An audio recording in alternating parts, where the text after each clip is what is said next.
اعوذ باللہ من الشیطان الرجیم بسم اللہ الرحمن الرحیم الصلاۃ والسلام علیکہ یا سیدی یا رسول اللہ الصلاۃ والسلام علیکہ یا سیدی یا حبیب اللہ الصلاۃ والسلام علیکہ یا سیدی یا محمد رسول اللہ صلی اللہ علیہ وآلہ وسلم۔ جیدی اپنے سارے تکنے والوں کی، سننے والوں کی اور اپنے چاہنے والوں کی، پاکستان میں یا پاکستان تو باہر دنیا نے کسے کونے بھی بیٹھے ہو، السلام علیکم اور تساں سارے کی اپنی بیٹھک وچ میں جی آئیں نو آکساں، ویلکم کرساں، خوش آمدید اور بخیر راغلے۔ امید ہے تساں سارے خیریت نال ہوسو اور تساں نیاں دعاواں نال جیدی بھی بالکل ٹھیک ٹھاک ہے۔ اج ایک بڑی خوبصورت تحریر میری نظر چ گزری ہے تو میں کیا تساں نال اپنی بیٹھک چ بہ کے تساں نال شیئر کراں۔ آسانیاں بانٹنا کسے کہتے ہیں؟ آج وہ اپنی تمام مصروفیات کو پس پشت ڈال کر بابا جی کی خدمت میں حاضر ہوا۔ جب اس کی باری آئی تو اس نے دونوں ہاتھوں سے مصافحہ کیا اور بابا جی سے دعا کرنے کو کہا۔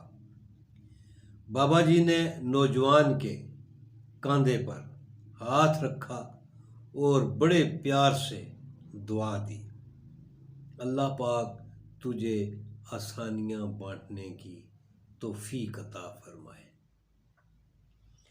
دعا لینے والے نے حیرت سے کہا، حضرت الحمدللہ، ہم مال پاک کرنے کے لیے ہر سال وقت پر زکوٰۃ نکالتے ہیں، بلاؤں کو ٹالنے کے لیے حسب ضرورت صدقہ بھی دیتے ہیں، اس کے علاوہ ملازمین کی ضرورتوں کا بھی خیال رکھتے ہیں۔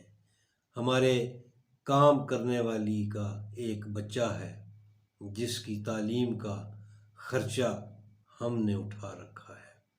اللہ پاک کی توفیق سے ہم تو کافی آسانیاں بانٹ چکے ہیں۔ بابا جی تھوڑا سا مسکرائے اور بڑے دھیمے اور میٹھے لہجے میں بولے، میرے بچے، سانس، پیسے، کھانا، یہ سب تو رزق کی مختلف اقسام ہیں، اور یاد رکھو رازق اور رزاق صرف اور صرف اللہ تعالیٰ کی ذات ہے۔ ہم تو کوئی اور انسان یا کوئی اور مخلوق نہیں ہے۔ تم جو کر رہے ہو اگر یہ سب کرنا چھوڑ بھی دو تو اللہ تعالیٰ کی ذات یہ سب فقط ایک ساتھ میں سب کو عطا کر سکتا ہے۔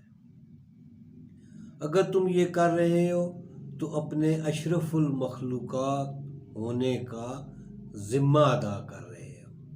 بابا جی نے نرمی سے اس کا ہاتھ اپنے دونوں ہاتھوں میں لیا اور پھر بولے، میرے بچے آؤ میں تمہیں سمجھاؤں کہ آسانیاں بانٹنا کسے کہتے ہیں۔ بابا جی نے حیرت میں ڈوبے نوجوان پر شفقت سے ہاتھ پھیرا اور دوبارہ متوجہ کرتے ہوئے کہا، بیٹا جی، تم آسانیاں پھیلانے کا کام گھر سے کیوں نہیں شروع کرتے؟ آج واپس جا کر باہر دروازے کی گھنٹی صرف ایک مرتبہ دے کر دروازہ کھلنے کا انتظار کرنا۔ آج سے باپ کی ڈانٹ ایسے سننا جیسے موبائل پر گانے سنتے ہو۔ آج سے ماں کی پہلی آواز پر جہاں کہیں ہو فوراً ان کے پاس پہنچ جانا، اور اب انہیں تمہاری دوسری آواز دینے کی نوبت نہیں آنی چاہیے۔ بہن کی ضرورت یا اس کا تقاضا اس کی شکایت سے پہلے پورا کر دینا۔ آئندہ سے بیوی کی غلطی پر سب کے سامنے اس کو ڈانٹ ڈپٹ مت کرنا۔ سالن اچھا نہ لگے تو دسترخوان پر حرف شکایت بلند نہ کرنا۔ کبھی کپڑے ٹھیک استری نہ ہوں تو خود ہی درست کر لینا۔ میرے بیٹے، ایک بات یاد رکھنا، زندگی تمہاری محتاج نہیں، تم زندگی کے محتاج ہو۔ منزل کی فکر چھوڑ دو، اپنا اور دوسروں کا راستہ آسان بناؤ۔ انشاءاللہ تعالی منزل خود ہی مل جائے گی۔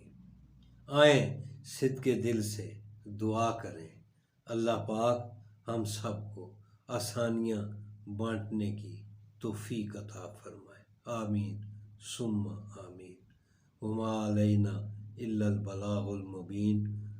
پاکستان زندہ باد۔